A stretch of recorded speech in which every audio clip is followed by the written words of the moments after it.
regret? I'm 30 years old and I'm going nowhere fast.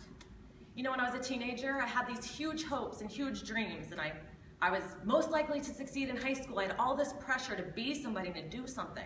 I was a valedictorian in my high school class, graduated college, and now I'm 30 years old and I'm a waitress. No matter how hard I try, and I tried, I don't know how I ended up here, but no matter what I do, it's just not good enough.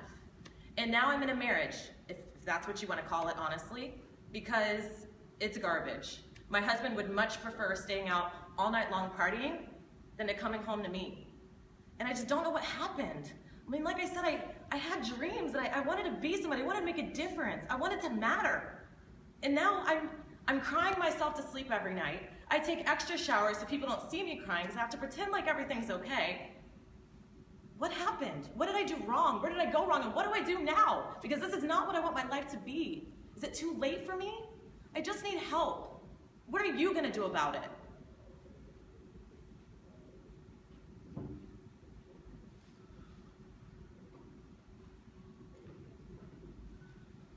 Isolation?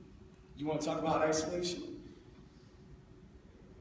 I've killed more people than you would even imagine.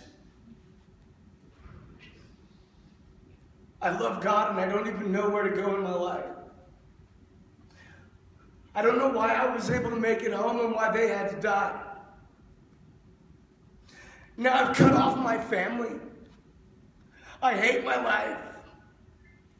I'll go to work, I'll work my job, and I'll make money so that they can live and survive, and I'll pay the rent and I'll pay the bills, but leave me alone. I don't want to live. What are you going to do about it? Desperate. You want to talk about desperate? In January, am up to 290 pounds. So in 10 more pounds, I won't be able to even weigh myself on the scale at home.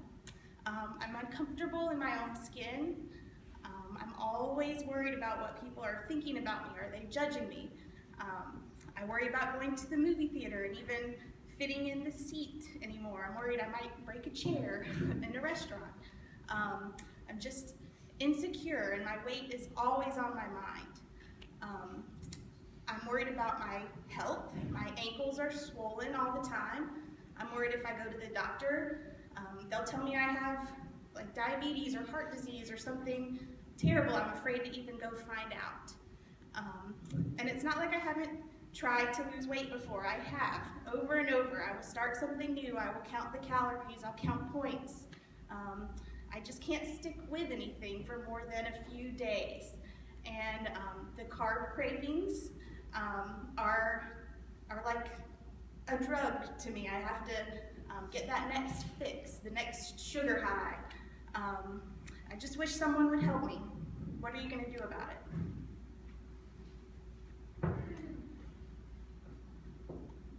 Afraid. You want to talk about afraid? I'm afraid when I walk into the foyer after walking my dogs and a searing pain grips my chest so bad I collapse in the foyer.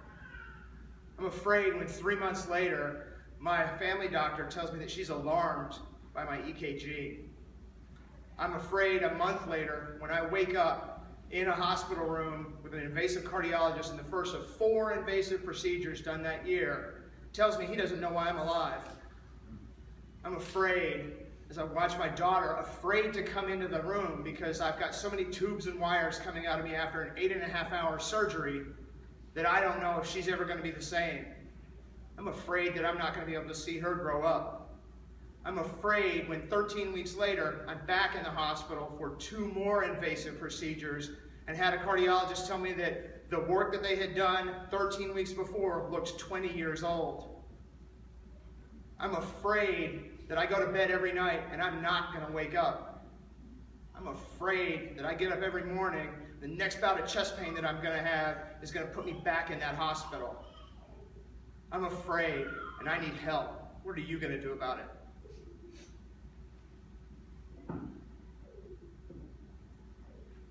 Empty? You want to talk about empty?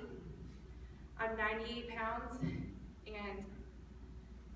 can't stop thinking about the number on the scale. I wake up every single morning and I strip down to nothing, and I step on that scale, and I let that number define the person that I am every single day. But the number is never good enough. I look at myself in the mirror and I'm scared, I'm lonely, I'm depressed, I'm sad. I pick apart all my flaws. I'm ugly, my eyes are too big, my nose is too big, I'm never perfect. I'll never be good enough. I go as long as I possibly can without eating, and when I feel like I can't go any longer, I'll drink a cup of tea because I know that it'll keep my energy levels up. And when my body starts to shake, I tell myself that I'm weak. It's 1 o'clock now, so I guess I'll eat lunch, but I promise myself I won't sit near anybody because I don't want anyone to ask me why I'm only having an apple for lunch. And I promise I'll go to the gym later for at least an hour to counteract all those calories I ate from that stupid apple. And I'll go home to my boyfriend and he'll ask me, aren't you hungry? And I'll tell him that I already ate.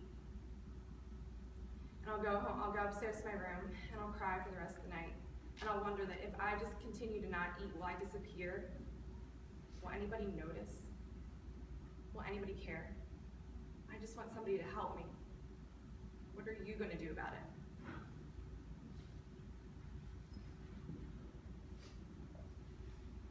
So guys, I have great news. You guys can turn around.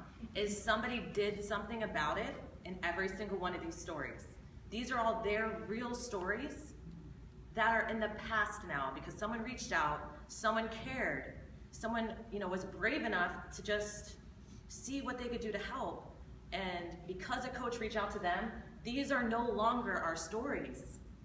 And I was just thinking of putting this together because how powerful is that? How many times do we overthink sharing Beachbody with people? Like, oh, they're gonna think I'm stupid, or oh, it's a scam, or what? Like, did you just hear this? Like, how powerful is that? And that we have the opportunity to impact a life on that level. That is why this business is the best business ever. Because when do you have the chance to make an impact like that?